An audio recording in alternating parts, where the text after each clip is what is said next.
메란야담에 오신 걸 환영하옵니다. 구독과 좋아요 부탁드리며 이야기를 올리겠사옵니다. 옛날 옛적 병자년 남촌 마을에 천지를 뒤흔드는 기이한 일이 벌어졌습니다. 허씨 마님의 남편이 마지막 숨을 토해내던 그 순간 하늘에서 쏟아지던 빗줄기가 갑자기 멈추더니 땅에서 하늘로 거꾸로 치솟아 올랐습니다.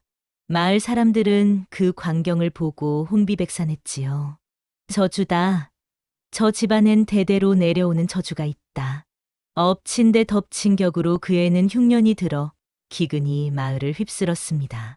사람들은 허씨 집안의 불길한 기운이 하늘을 노하게 만들었다며 떨었습니다. 밤이면 허씨 집 주변에서 기괴한 소리가 들렸고 아무도 감히 그 집 근처를 지나가려 하지 않았습니다. 그 마을에는 복돌이라는 머슴이 살고 있었습니다. 복돌은 보잘것없는 머슴이었지만 태어날 때부터 남다른 점이 있었지요. 바로 양팔에 붉은 쌍줄무늬가 새겨져 있었습니다. 마을 무당은 갓난아기 복돌을 보고 몸서리를 치며 중얼거렸습니다. 이 아이는 두 여인의 팔자를 한 몸에 안을 사내로다. 그러나 이 말은 불길하다 하여 금기시되었고 복돌의 부모는 아무에게도 이 사실을 알리지 않았습니다. 복돌은 자신의 팔자에 대해 아무것도 모른 채 평범한 머슴으로 자라났지요. 어릴 적부터 성실하고 부지런했던 복돌은 마을 사람들의 신뢰를 받으며 살아왔습니다. 마을에는 두 명의 과부가 살고 있었습니다. 허씨 마님과 연씨 아주머니였지요. 허씨 마님은 남편의 장례를 치를 때 단 한 방울의 눈물도 흘리지 않았습니다. 사람들은 수군거렸습니다. 저 여인은 원혼이 두려워 우는 것조차 못하는 게야. 하지만 진실은 달랐습니다. 허씨 마님은 남편이 죽기 전 이미 모든 눈물을 다 흘려버렸던 것입니다. 남편의 병이 깊어갈수록 그녀는 밤마다 홀로 울었고 마지막 순간에는 더 이상 흘릴 눈물조차 남아있지 않았던 것이지요. 연씨 아주머니는 더욱 기이했습니다. 과부가 된 지 20년이 넘었는데도 얼굴이 전혀 늙지 않았던 것입니다. 사실 연씨 아주머니는 젊은 나이에 남편을 잃은 뒤 세상과 단절하며 살았습니다. 웃지도 울지도 않고 감정을 억누르며 살다 보니 세월의 흔적조차 그녀의 얼굴을 비켜간 것이었습니다. 마을 사람들은 그녀를 볼 때마다 섬뜩함을 느꼈지요. 두 과부는 서로 알고 지내는 사이였지만 이상하게도 함께 있으면 공기가 차갑게 식곤 했습니다. 그러던 어느 날 밤부터 허씨 집에 기이한 일이 벌어지기 시작했습니다. 아무도 없는데 대문이 혼자서 삐걱거리며 열렸다 닫히기를 반복했습니다. 처음에는 바람 때문이라 여겼지만 바람 한 점 없는 날에도 대문은 움직였습니다. 새벽이면 문 밖에 검은 발자국만 선명하게 남아 있었지요.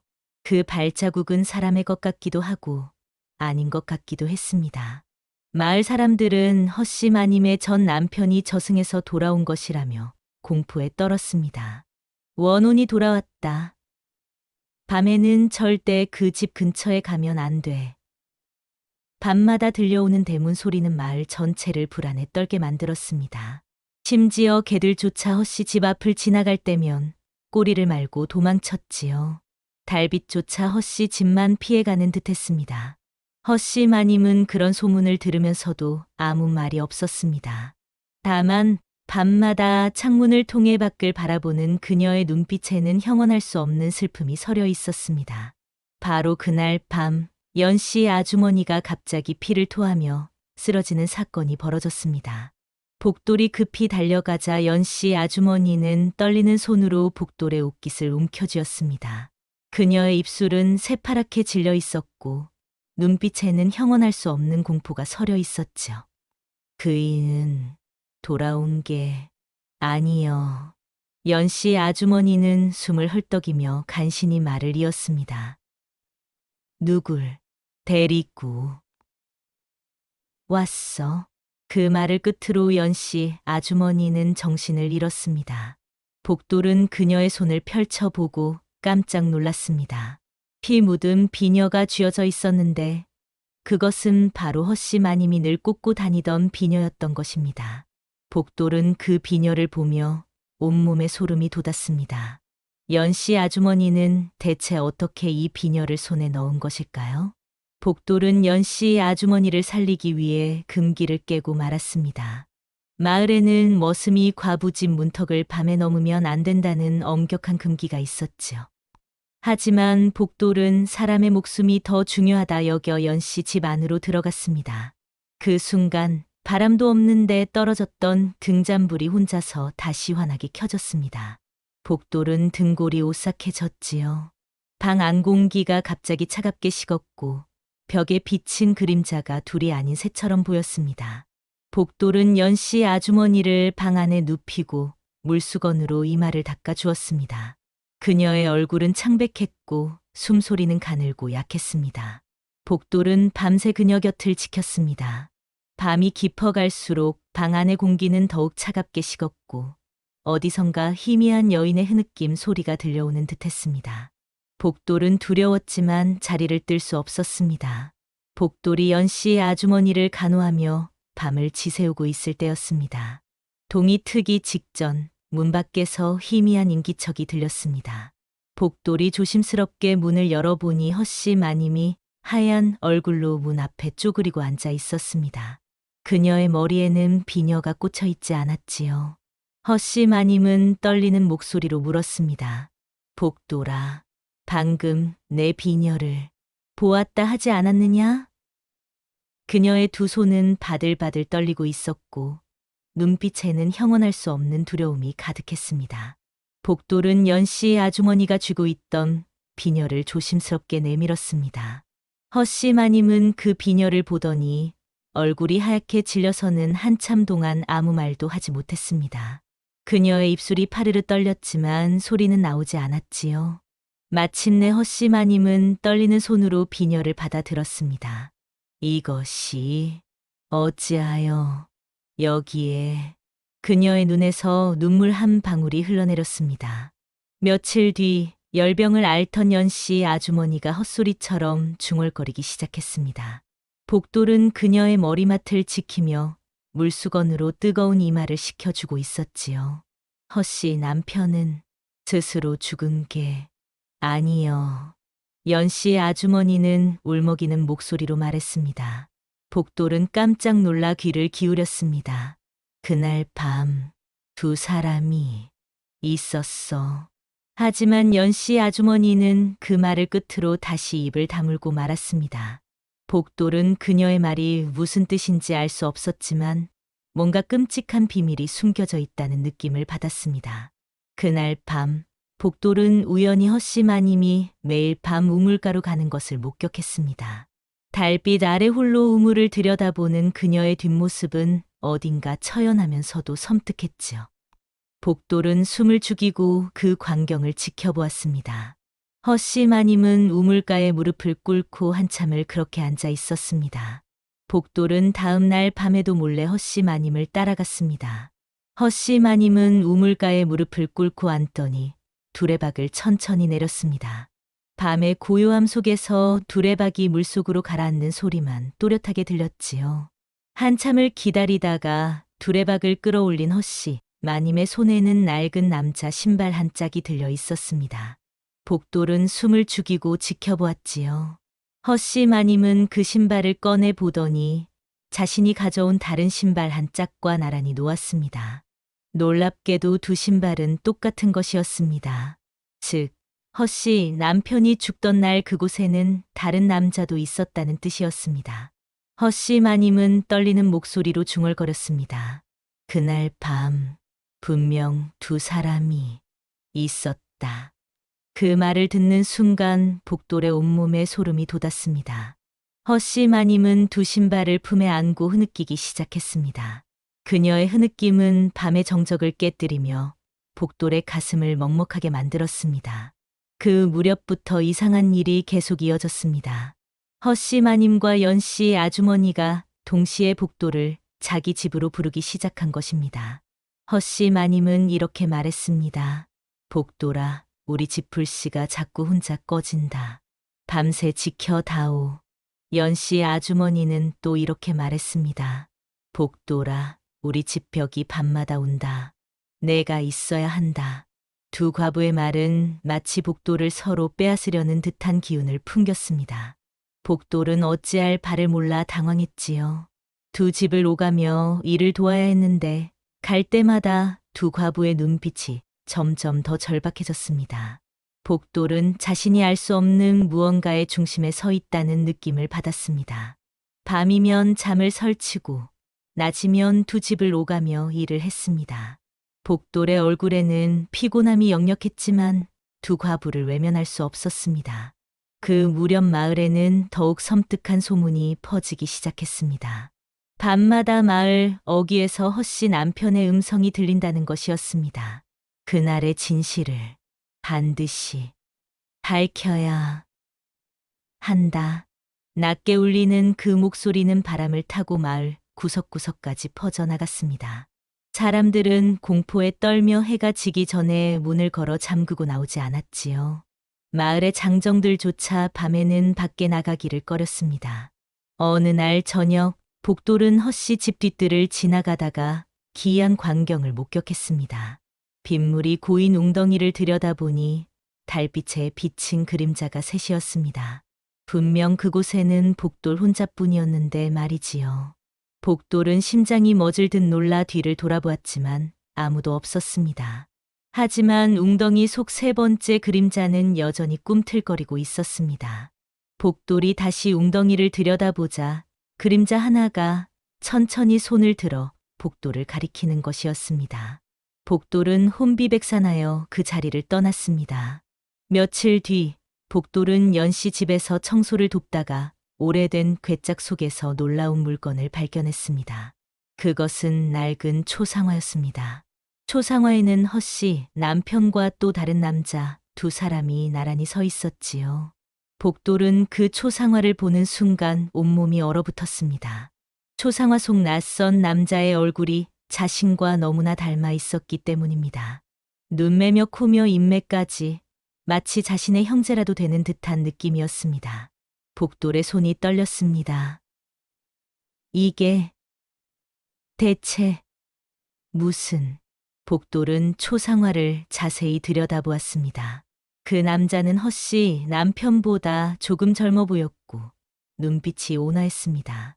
복돌은 초상화를 들고 연씨 아주머니를 찾아갔습니다. 연씨 아주머니는 초상화를 보더니 깊은 한숨을 내쉬었습니다. 이제 말해야 할 때가 온 것 같구나. 그녀의 목소리에는 체념이 묻어 있었습니다. 복돌은 견딜 수 없어 연씨 아주머니에게 따져 물었습니다.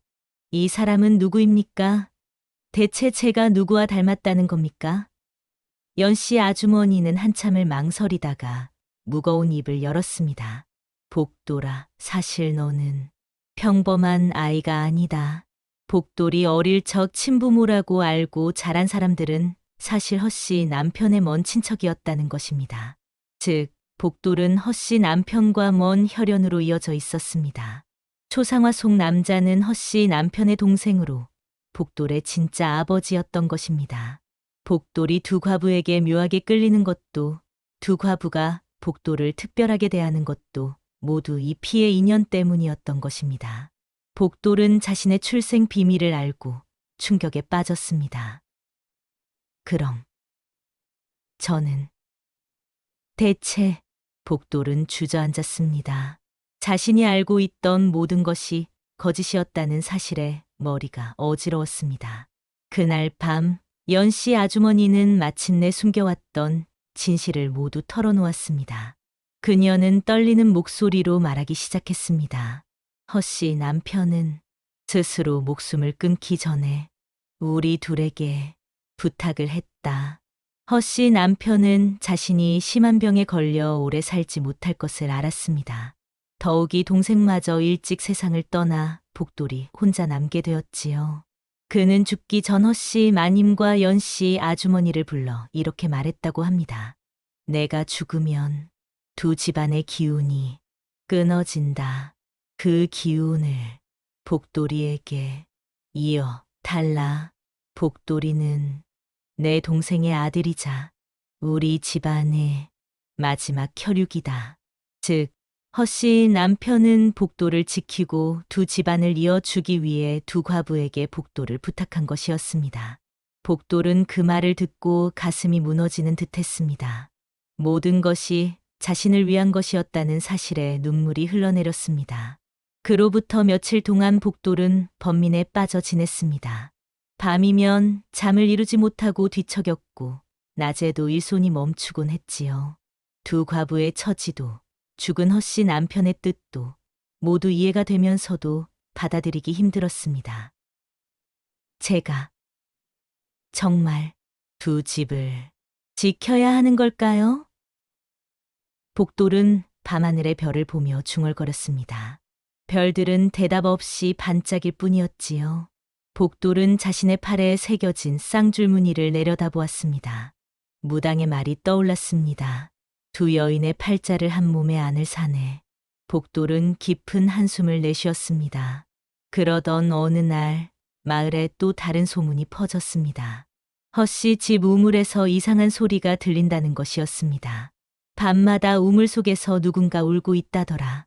혹시 허씨 남편의 혼이. 사람들은 더욱 두려워하며 허씨 집을 멀리했습니다. 바로 그날 밤 복돌의 방에 기이한 일이 벌어졌습니다. 아무도 문을 두드리지 않았는데 문이 혼자서 천천히 열렸습니다. 삐걱, 삐걱. 문짝이 삐걱거리는 소리가 고요한 밤 공기를 갈랐지요. 그리고 허씨 남편의 모습을 한검은 그림자가 방 안으로 천천히 들어왔습니다. 복돌은 숨도 제대로 쉴 수 없었습니다. 온몸이 얼어붙어 꼼짝할 수 없었지요. 그림자는 복돌을 물끄러미 바라보더니 낮고 깊은 목소리로 말했습니다. 이제 선택하거라. 두 집을 버릴 것인가 아니면 지킬 것인가. 그 목소리는 마치 땅속 깊은 곳에서 울려오는 듯했습니다. 복돌은 온몸이 떨렸지만 고개를 들어 그림자를 똑바로 바라보았습니다. 그림자의 얼굴은 흐릿했지만 그 눈빛만큼은 또렷했습니다. 그 눈빛에는 간절함이 담겨 있었습니다. 그 순간 방 안의 모든 등불이 일제히 꺼져 버렸습니다. 칠흑 같은 어둠이 방을 삼켰지요. 복돌은 두려움에 떨었지만 이내 정신을 가다듬고 무릎을 꿇었습니다. 어둠 속에서도 그림자의 윤곽이 희미하게 보였습니다. 복돌은 떨리는 목소리로 말했습니다. 저는. 복돌은 깊이 숨을 들이마시고 또렷하게 말했습니다. 두 집안의 인연을 제가 잇겠습니다. 허씨 마님도 연씨 아주머니도 제가 지켜드리겠습니다. 이것이 제 팔자라면 기꺼이 받아들이겠습니다. 그 말이 끝나자 방 안의 그림자가 천천히 옅어지더니 스르르 사라졌습니다. 그리고 꺼졌던 등불이 다시 환하게 켜졌지요. 복돌은 온몸이 땀으로 흠뻑 젖어 있었습니다. 손바닥에는 식은땀이 맺혀 있었고 심장은 미친 듯이 뛰고 있었습니다. 하지만 복돌의 눈빛은 이전과 달랐습니다. 결연함이 서려 있었지요. 다음 날 새벽 마을에 또 다른 기이한 소문이 퍼졌습니다. 허씨 남편의 방 안에 누군가가 정성스럽게 차려놓은 제사상이 발견된 것입니다. 아무도 그 방에 들어가지 않았는데 말이지요. 제사상에는 촛불이 환하게 켜져 있었고 과일과 떡, 술잔이 가지런히 놓여 있었습니다. 더욱 놀라운 것은 제사상 위에 놓인 종이었습니다. 그 종이에는 복돌이여 그대의 선택을 받아들이노라라는 글귀가 적혀 있었지요. 사람들은 이것이 허씨 남편의 영혼이 복돌의 선택을 인정하는 표시라고 수군거렸습니다. 그 제사상은 마치 복돌에게 축복을 내리는 듯한 느낌을 주었지요. 마을 사람들은 반신반의했지만 이 일 이후로 허씨 집에서 들리던 기이한 소리들이 모두 멈췄다는 것을 알게 되었습니다. 마을 어귀에서 들리던 목소리도 혼자 열리던 대문도 모두 사라졌습니다. 그날 저녁 허씨 마님과 연씨 아주머니 그리고 복돌 세 사람이 한자리에 모였습니다. 연씨 아주머니는 눈물을 글썽이며 모든 진실을 이야기했습니다. 허씨 남편은 죽기 전 두 과부에게 이렇게 유언을 남겼다고 합니다. 복돌이는 나의 인연이자 너희 둘의 인연이다. 그 아이가 자라야 두 집이 산다. 그 아이를 잘 보살피고 그 아이가 자라거든 두 집안을 맡겨라. 이 말이 바로 두 과부가 복도를 그토록 붙들고 지키려 했던 진짜 이유였습니다. 허씨 마님은 처음에는 이 사실을 받아들이기 힘들어했지만 남편의 유언을 거스를 수 없었던 것입니다. 연씨 아주머니 역시 오랜 세월 홀로 살아오며 외로움에 지쳐 있었지요. 두 사람 모두 복돌이라는 존재가 필요했습니다. 복돌은 두 과부의 이야기를 들으며 눈물을 흘렸습니다. 마님들, 제가 부족하지만 두 분을 잘 모시겠습니다. 허씨 마님과 연씨 아주머니는 그동안 서로를 경계하고 미워했던 이유가 사실은 같은 사람을 잃은 슬픔 때문이었다는 것을 깨달았습니다. 두 사람은 서로의 손을 맞잡고 눈물을 흘렸습니다. 우리가 참 어리석었구려. 그러게 말입니다. 서로 미워할 이유가 없었는데 복돌은 두 과부를 번갈아 보살피며 두 집안을 지키기로 결심했습니다. 낮에는 한 집에서 일하고 밤에는 다른 집을 지키는 것이지요. 마을 사람들은 처음에는 이상하게 여겼지만 시간이 지나자 복돌의 효심과 성실함을 인정하게 되었습니다. 복돌이는 참으로 기특한 사내로구나. 두 과부를 모두 보살피다니 보통 사람은 못할 일이지. 복돌은 새벽부터 밤늦게까지 쉬지 않고 일했습니다. 두 집안의 밭을 일구고 집을 수리하고 두 과부의 안부를 살폈습니다. 그로부터 며칠 뒤 복돌은 마지막으로 우물가를 찾았습니다. 달빛이 환한 밤이었지요. 우물물을 들여다보니 맑은 수면 위로 발자국 두 개가 선명하게 떠올랐습니다. 그것은 허씨 남편의 발자국이었습니다. 복돌이 조용히 눈을 감자 어디선가 따뜻한 목소리가 들려왔습니다. 복돌아, 내가 두 집의 서방이 된 것은 우연이 아니다. 이것이 바로 내 팔자였느니라. 고맙다. 두 사람을 잘 부탁한다. 복돌이 눈을 뜨자 우물물이 잔잔하게 잠잠해지더니 발자국이 천천히 사라졌습니다. 바람이 불어와 복돌의 머리카락을 부드럽게 쓸어주었지요. 그것은 마치 허씨 남편이 복돌의 머리를 쓰다듬어 주는 듯한 느낌이었습니다. 복돌은 우물가에 무릎을 꿇고 절을 올렸습니다. 걱정 마십시오. 제가 두 분을 잘 모시겠습니다. 두 집안을 잘 지키겠습니다. 이렇게 하여 두 집안에 드리웠던 금기와 저주는 풀렸습니다. 복돌은 두 과부의 서방이 되어 두 집안을 잇는 기둥이 되었지요. 마을 사람들은 이 일을 신기하게 여기며 이렇게 말했습니다. 복돌이는 태어날 때부터 두 여인의 팔자를 안고 태어난 사내였구나. 허씨 마님과 연씨 아주머니는 복돌 덕분에 외로움에서 벗어나 평안한 나날을 보낼 수 있었습니다. 복돌 역시 두 어른을 정성껏 모시며 효자로 이름을 날렸지요. 세월이 흘러 복돌이 장가를 들 나이가 되었을 때 두 과부는 함께 의논하여 마을에서 가장 어질고 착한 처녀를 며느리로 맞아들였습니다. 그 처녀는 복돌의 특별한 처지를 이해하고 기꺼이 두 시어머니를 모시겠다고 했습니다. 이로써 세 집안은 하나가 되었고 마을에는 평화가 찾아왔습니다. 허씨 집 대문도 더 이상 혼자 열리지 않았고 마을 어귀에서 들리던 소리도 사라졌습니다. 옛말에 인연이란 하늘이 정한다고 했습니다. 복돌의 팔에 새겨진 쌍줄무늬는 결국 두 여인과의 인연을 예고한 것이었지요. 진정한 효는 혈연을 따지는 것이 아니라 마음에서 우러나오는 것임을 복돌은 몸소 보여주었습니다.